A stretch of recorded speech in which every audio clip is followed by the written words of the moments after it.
According to the record in the book of Genesis in the Old Testament of the Bible, humans at that time united to build a tower that was hoped to reach heaven. To hinder their plan, God created different languages, so humans became estranged from one another, no longer united but scattered.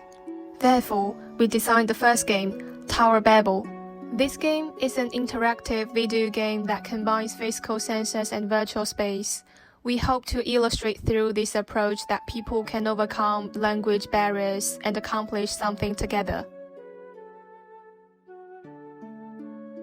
Based on the previous design, we decided to interactively design our work according to the concept of the Tower of Babel, and choose ancient Chinese hieroglyphics as a theme.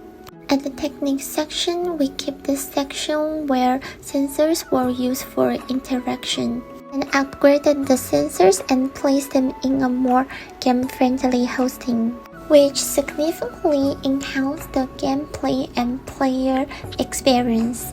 At the same time, for the perfect display and equipment security of the second level of the game, we set up the table and made our projection screen use curtains. This makes our gaming experience more comfortable and safe.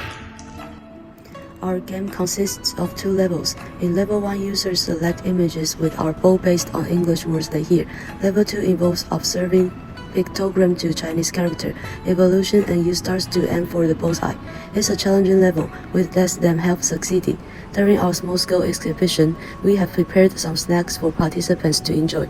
Now let's take a look at how everyone's experience has been.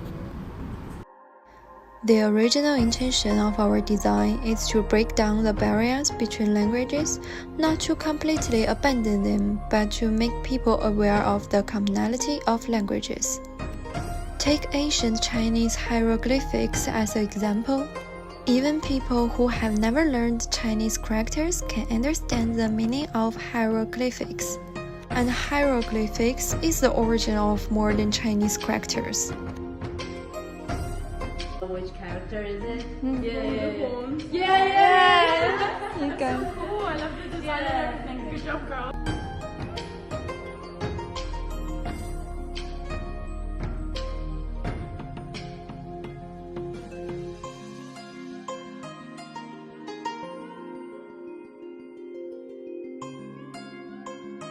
In the second level, we show how hieroglyphics evolved into modern writing. It's hoped that users can also understand Chinese character culture in the process of playing. Congratulations! As for why the bow and darts were chosen as the interactive means of the game, we wanted to change the way people think about weapons. Bow and dart are code weapons used frequently in ancient China. When we think of these weapons, we always think of war. But if there are no disputes between people, then these are just our way of playing. Something in 3D app, and then click some button, and that becomes more realistic. What's that button name?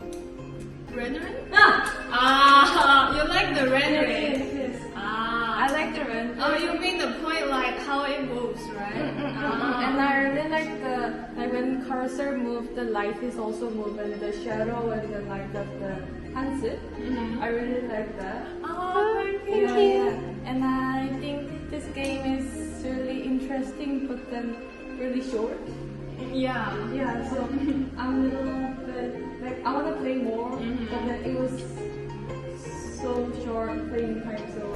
扁担宽，板凳长，扁担想绑在板凳上。扁担宽，板凳长，扁担想绑在板凳上。